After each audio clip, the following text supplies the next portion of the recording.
Assalamualaikum warahmatullahi wabarakatuh.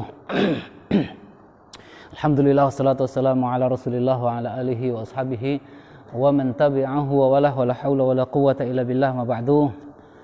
Ikhwati wa akhwati fillah rahimakumullah. Malam hari ini kita sama-sama mengkaji hadis dari Subulus Salam, dan kajian kita pada malam hari ini sampai pada hadis yang ke-12 dari bab almiyah. Hadis yang ke-12 ini diriwayatkan oleh Abu Hurairah. Wa an Abi Hurairah qala Rasulullah sallallahu alaihi wasallam idza waqa'a adz-dzubabu fi syarabi ahadikum. Dari Abu Hurairah radhiyallahu taala anhu berkata, Rasulullah sallallahu alaihi wasallam bersabda, idza waqa'a adz-dzubabu fi syarabi ahadikum. Jika jatuh seekor lalat di dalam minuman salah seorang di antara kalian, wa huwa kama aslafna min annal idafah mulghah kama fi qawlihi idza walagal qalbu fi ina'i ahadikum, sebagaimana yang sudah dijelaskan di bab terdahulu. Nah, ini sebenarnya cara para ulama kita di dalam rangka menulis, atau di cara ulama kita dalam menulis kitabnya itu seringkali kita temui kama sabaqo, kama aslafna. Jadi sebagaimana yang sudah kami jelaskan di depan, sebagaimana yang sudah ada di depan. Itu maksudnya sebenarnya ada hikmahnya di balik itu, dari balik pernyataan itu, supaya orang itu tidak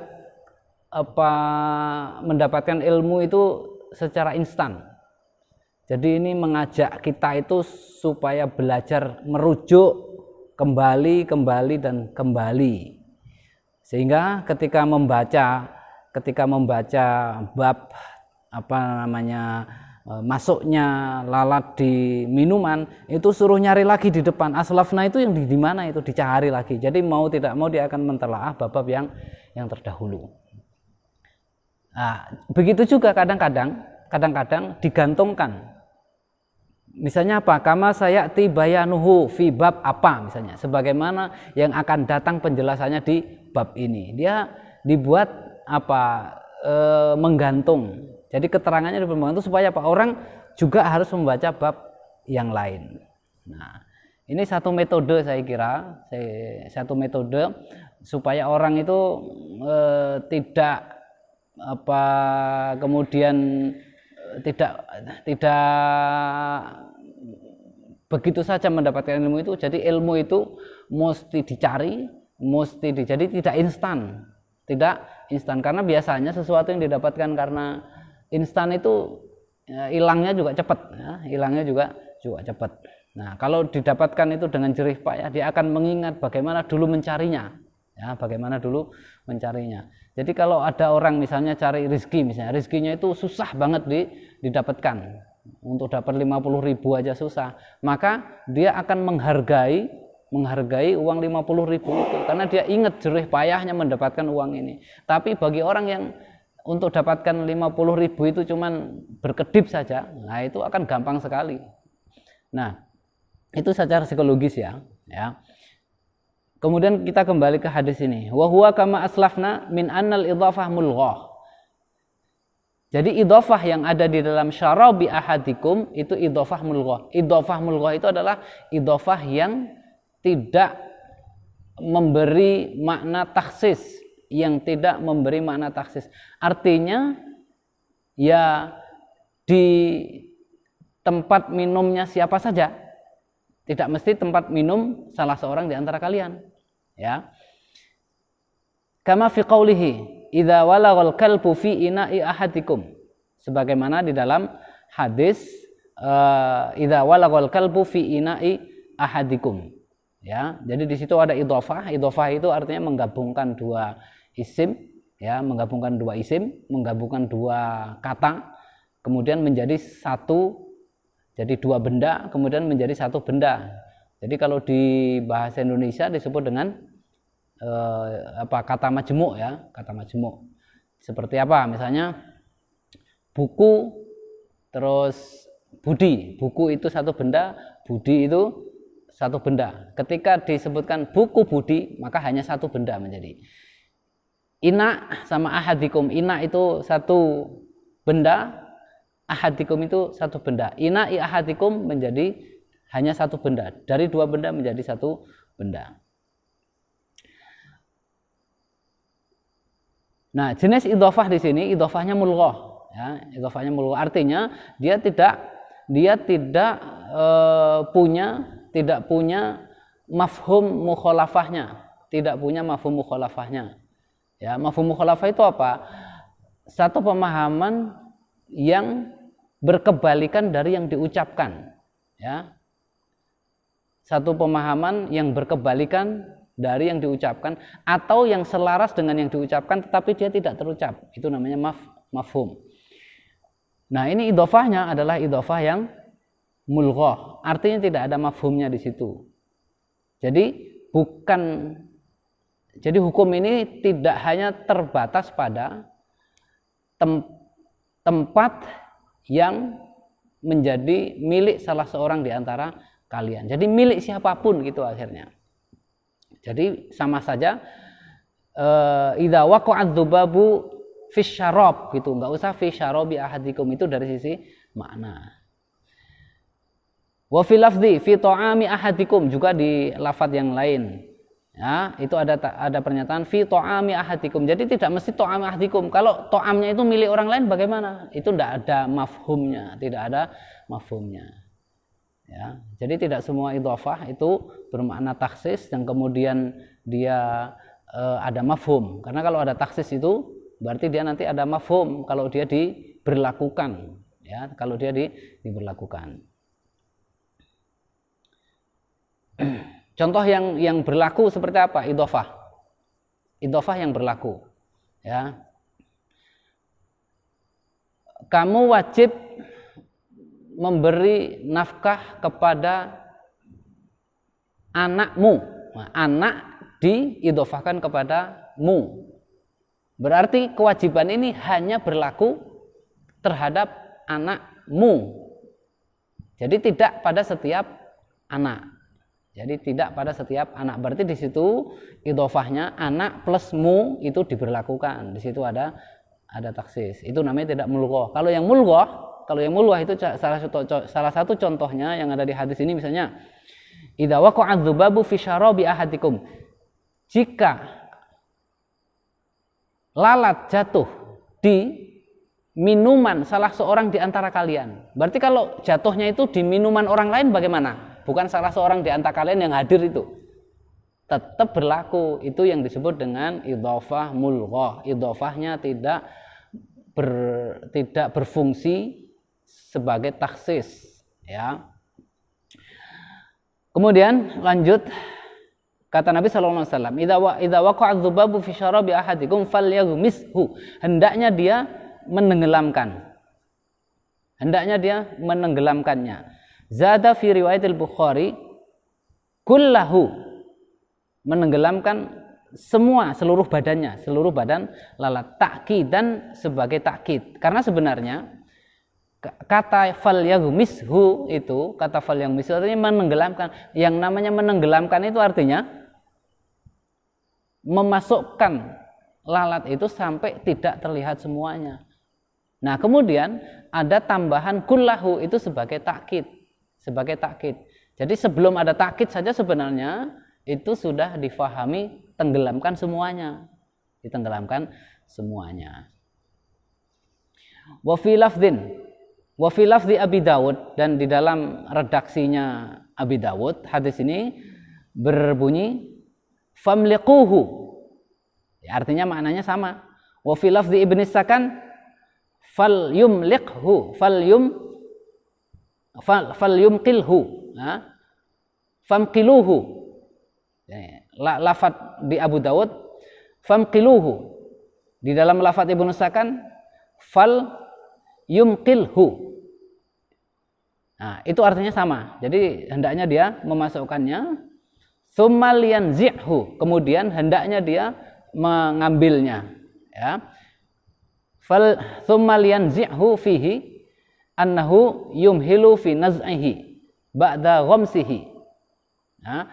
Fa inna fi ahadi janahaihi da'an wa fil akhari syifaan. Kenapa? Kan gitu. Nah, sebelum itu di dalam hadis ini kalau kita lihat, kita perhatikan lafal yang digunakan oleh Nabi Shallallahu alaihi wasallam itu memerintahkan kita untuk falyaghmishu tsumma liyanzi'hu. Kemudian hendaknya dia mengangkatnya. Nabi Shallallahu alaihi wasallam menggunakan kata sambung summa. Kata sambung summa. Kata sambung summa itu di dalam bahasa itu punya dua fungsi. Fungsi pertama itu untuk tartib. Fungsi yang kedua itu untuk at-tarahi atau dia ada jeda waktu. Ya. Jadi untuk mengungkapkan tartib itu, kata sambung yang digunakan dalam bahasa Arab itu untuk mengungkapkan tartib itu tidak hanya summa. Apa misalnya?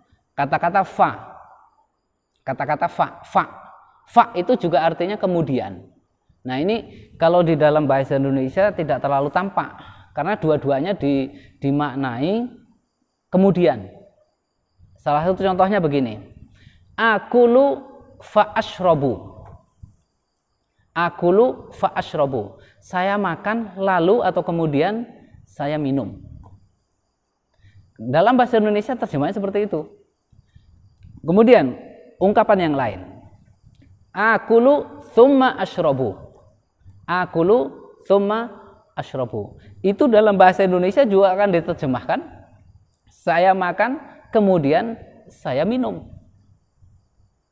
Nah, yang pertama menggunakan kata sambung fa, yang kedua menggunakan kata sambung tsumma. Apa bedanya? Kalau fa itu fungsinya itu untuk tartib dan takkib. Dia begitu selesai makan, dia terus minum. Maka kita katakan akulu fa ashrab. Nah, kalau menggunakan tsumma, dia ada tarohi, jadi ada jeda. Nah, seperti inilah para ulama kita ketika menganalisis, kemudian untuk mengambil istimbat.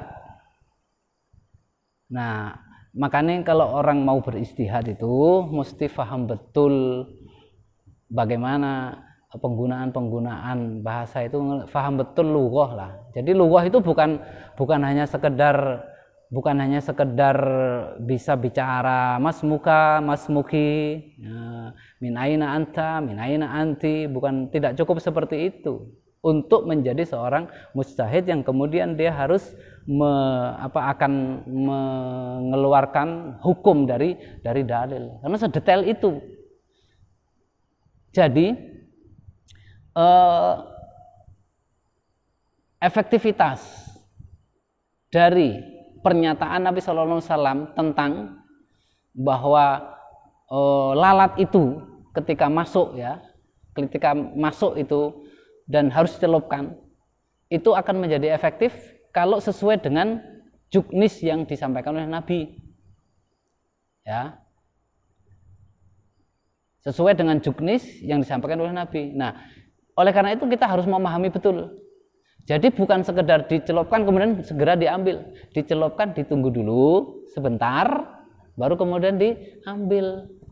Itu judisnya. Dari mana diambil? Dari kata sambung tsumma. Lah kalau orang tidak pernah belajar bahasa Arab yang detail itu kan tidak ngerti itu. Dan kemudian bisa dibantah. Karena petunjuk Nabi itu kan ketika hadisnya sahih itu tidak mungkin salah. Tidak mungkin bertentangan dengan ilmu pengetahuan, tidak mungkin bertentangan dengan realitasnya. Ketika ditemukan bertentangan bisa jadi karena pelaksanaan teknis di lapangannya tidak sama dengan yang diinginkan oleh Nabi Shallallahu Alaihi Wasallam. Falyumkilhu, hendaknya kemudian dia dicelupkan, tsumma liyanzi'hu, lalu hendaknya diambil Fihi di dalam kata summa liyanzihu itu annahu yumhilu fi naz'ihi ba'da ghamsihi fa inna fi ahadi janahaihi da'an. Kenapa? Karena kata Nabi sallallahu alaihi wasallam di salah satu sayap lalat itu ada penyakitnya, wa fil akhari syifaan, dan di sayap yang satunya itu ada penawarnya, ada obatnya. Hadza ta'lilun lil amri bi ghamsihi. Ini merupakan alasan mengapa Nabi Shallallahu alaihi wasallam memerintahkan untuk menenggelamkan. Karena kita tidak tahu yang sudah tercelup itu sayap yang ada obatnya atau sayap yang ada penyakitnya, seperti itu.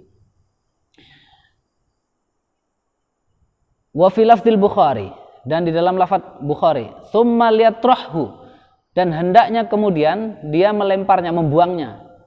Fa inna fi ahadi janahaihi syifaan, karena sesungguhnya di dalam salah satu sayapnya itu ada obat, ada penawarnya. Wa fil akhari da'an, dan di dalam sayap yang lain itu ada penyakit. Wa fil lafaz summan, di dalam lafaz yang lain itu disebut bukan da'an tetapi summan. Summan itu artinya racun. Akhrajahu al-Bukhari wa Abu Dawud. Wazada wa innahu yuttaqa, dan kemudian di dalam redaksinya Abu Dawud itu ada tambahan wa innahu yuttaqa bi janahihi alladhi fihi adda. Karena dengan mencelupkan itu maka kita bisa menjaga diri, membentengi diri dari sayap yang ada penyakitnya. Wa inda Ahmad, dan menurut riwayat Ahmad wa Ibnu Majah dan Ibnu Majah, innahu yuqaddimu as-summa wa yuakhiru asy-syifa. Cuman dari sisi penyebutan, intinya di dalam lalat itu sebagaimana yang disampaikan oleh Nabi Shallallahu alaihi wasallam itu ada penyakitnya dan ada obatnya di situ. Obat dari penyakit yang menempel di sayap yang satunya itu, ya. Ini salah satu hadis yang oleh beberapa kalangan mungkin kita menyebutnya rasionalis lah. Kalangan rasionalis hadis ini ditolak. Meskipun hadis ini ada di Sahih Bukhari. Ya. Karena para rasionalis itu dia memandang bahwa lalat itu adalah makhluk yang kotor. Dia membawa penyakit, dia menceloknya di tempat-tempat yang kotor, ya, di tempat-tempat yang kotor. Bagaimana mungkin kita memanfaatkan air yang sudah kemasukan lalat itu, yang sudah kemasukan lalat, kemudian malah disuruh mencelupkan. Apa bukan malah kita itu memasukkan penyakit di dalam perut kita kalau itu kita konsumsi. Nah, dengan berbagai macam alasan. Nah, sebenarnya orang boleh saja menilai hadis itu dengan cara pandang seperti itu, tapi setelah apa? Setelah terbukti bahwa pernyataan itu salah. Dengan cara apa? Dengan cara dilakukan penelitian. Harus dilakukan uji lab bahwa pernyataan Nabi itu salah. Bukan hanya dengan pengetahuan umum bahwa lalat itu, ya, yang menjadi common sense atau hanya perasaan umum, hanya pengetahuan yang tidak didasarkan pada sebuah riset penelitian. Nah, kemudian mengatakan itu gimana hadis, masa Nabi menganjurkan umatnya itu berlaku jorok, misalnya seperti itu. Orang tidak boleh mengatakan seperti itu atau menolak sebuah hadis, ya, sebelum ada penelitian. Jangan hanya pakai perasaan, jijik ada lalat, kan gitu. Itu pertama. Yang kedua, dari sini kita lagi-lagi belajar dari Nabi Shallallahu alaihi wasallam bahwa aset bumi itu harus dipelihara betul. Sehingga ketika ada sesuatu yang sepertinya kelihatan merusak dan kemudian membuat aset itu tidak bisa dimanfaatkan, itu jangan langsung disia-siakan begitu saja, jangan langsung dibuang. Kenapa? Karena bisa jadi kita tidak tahu bahwa sebenarnya ada cara untuk memanfaatkan itu. Jadi pandangan orang awam misalnya, ketika ada minuman yang kemasukan lalat, pandangan orang awam pasti mengatakan, wah itu sudah kotor, buang saja. Padahal sebenarnya ada cara untuk memanfaatkan air minum itu tetap bisa diminum sebagaimana yang ditunjukkan oleh Nabi Shallallahu Alaihi Wasallam. Dan kita sebagai umat Muslim, pertama, ketika riwayatnya itu sahih, sanadnya itu orang-orang yang bisa dipercaya, tidak ada reputasi berbohong, ya, tidak pernah ada track record dia berbohong, ya, maka itu bisa diterima. Dan kemudian kita kembali meyakini ada sebuah hadis Nabi ada sebuah ayat dalam Al-Quran yang menyatakan bahwa semua yang terucap dari lisan Nabi Shallallahu Alaihi Wasallam itu adalah keluar dari wahyu.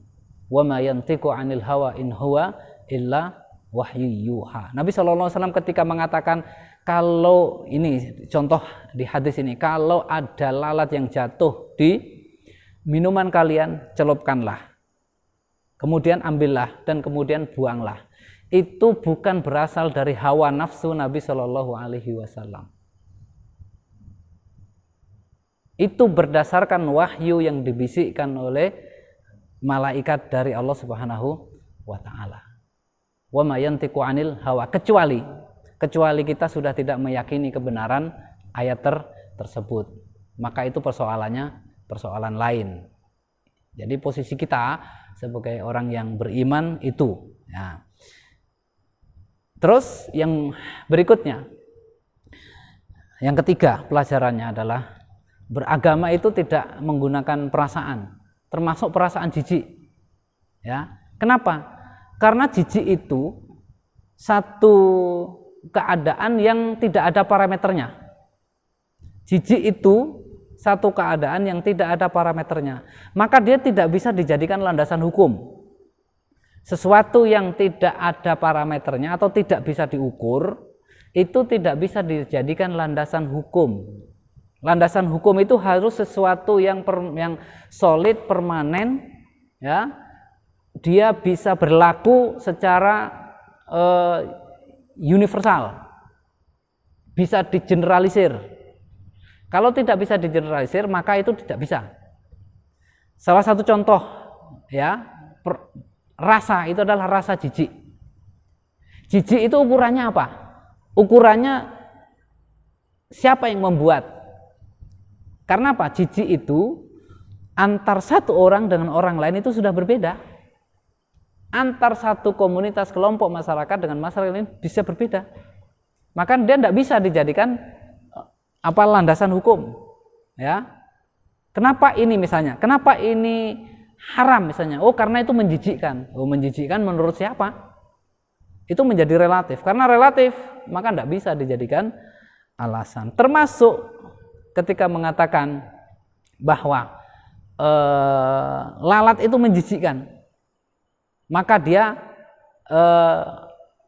kotor, atau maka dia najis, atau maka dia tidak sehat dan seterusnya. Tidak bisa seperti itu. Coba misalnya kalau yang kita alamilah sehari-hari. Sebagian orang kalau melihat tikus itu, oh jijiknya luar biasa, bisa lari terbirit-birit. Tapi untuk mereka yang kuliahnya di fakultas kesehatan atau kedokteran, tikus itu dipakai mainan. Kodok itu sebagian orang melihat saja bisa muntah. Tapi kalau di lab-lab itu dipakai percobaan dan dia tidak ada rasa jijik. Maka jijik itu sesuatu yang relatif, sehingga dia tidak bisa dijadikan sebagai landasan dikeluarkannya hukum. Nah, termasuk tidak bisa dijadikan landasan ditolaknya sebuah hadis. Wah, itu menjijikkan. Hadisnya berarti nggak benar, nggak bisa begitu. Kebenaran dari sebuah hadis itu diuji dari pembawanya. Ketika pembawanya itu tidak punya track record berbohong, bisa dipercaya, dan kemudian sanadnya itu bersambung, maka insya Allah redaksinya juga tidak akan bertentangan dengan realitas. Nah, sementara orang itu ketika memandang realitas kadang-kadang itu subjektif. Nah, subjektivitas orang itu tidak bisa dijadikan sebagai tolok ukur untuk menerima atau menolak hadis. Jadi kita mengatakan misalnya begini, oh saya nggak mau pakai hadis ini, nggak enak menurut saya, nggak bisa. Oh hadis ini nggak sahih, kenapa? Kayaknya jorok dah ini, nggak bisa. Nggak bisa seperti itu. Selama hadis itu sahih, maka sebagai seorang mukmin dia harus bisa menerima. Berikutnya, ma yu'khadhu min hadis, apa yang bisa diambil dari hadis ini? Wal haditsu dalilun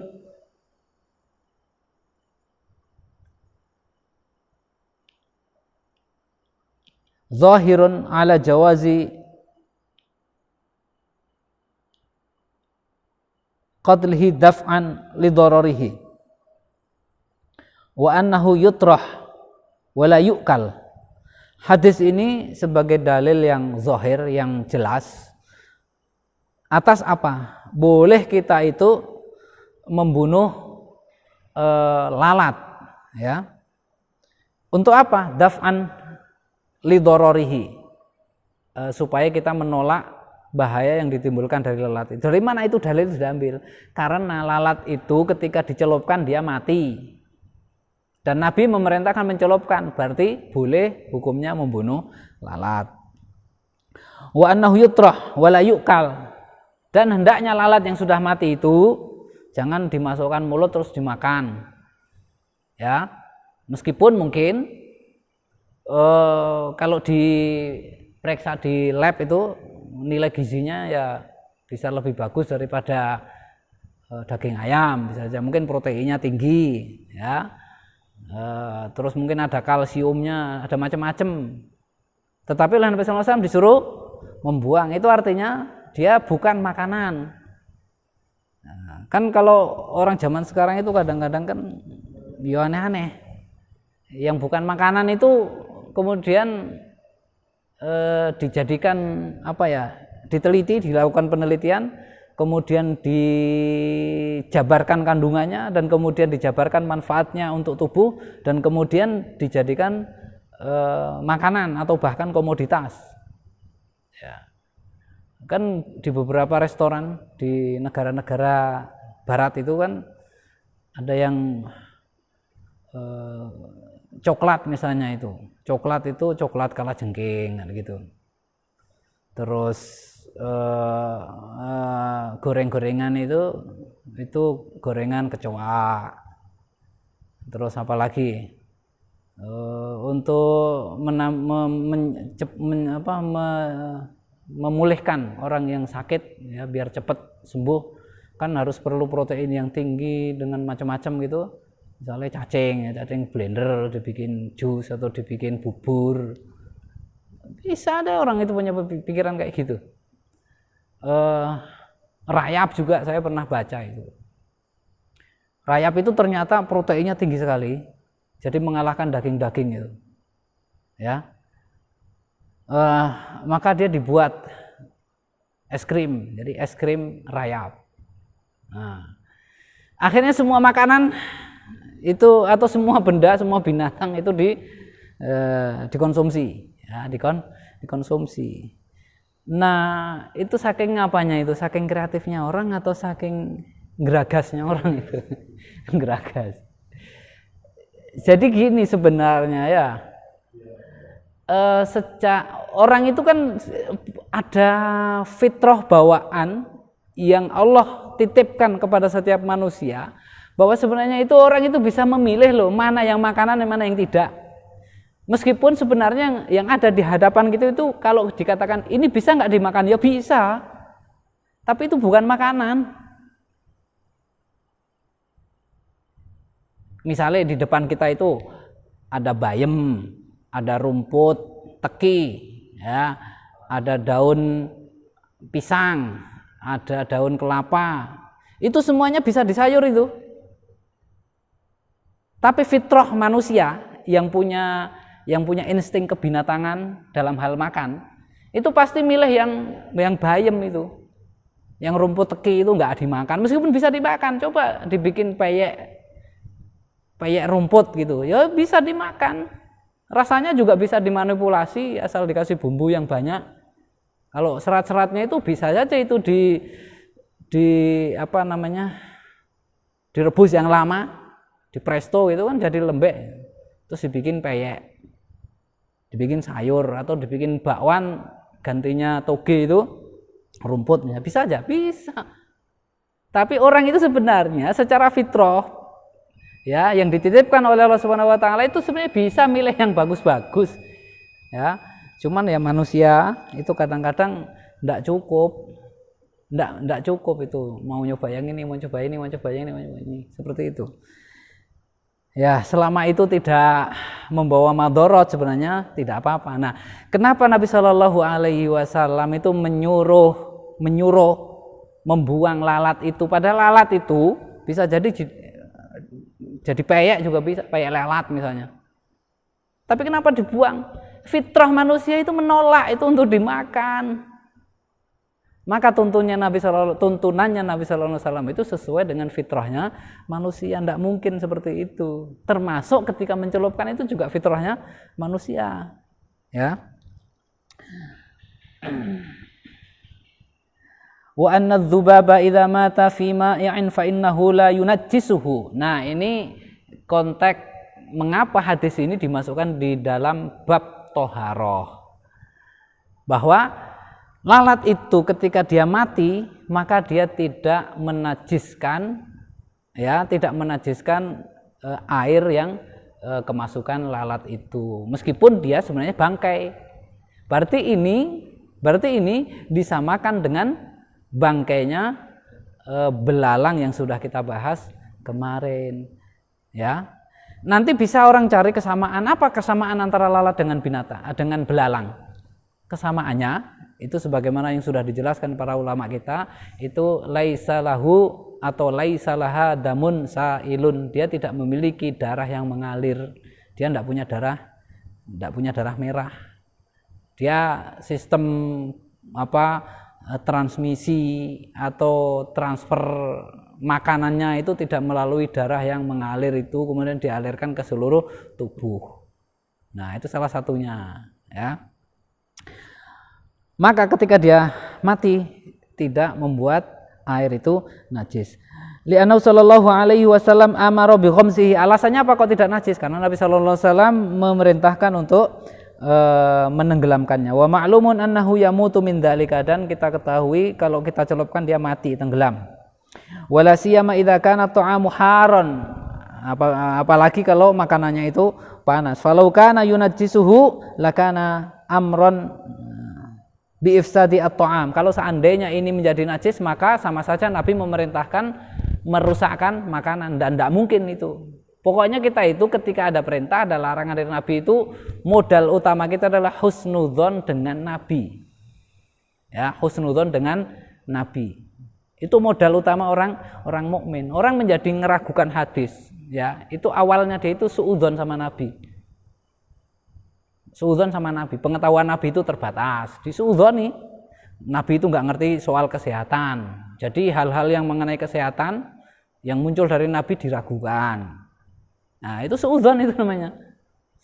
Kalau suudzon berarti wa anna Muhammad Rasulullahnya sama wa mayantiku anil hawa in huwa illa wahyu yuha tadi itu menjadi gotang, menjadi berkurang di dalam diri kita, gitu.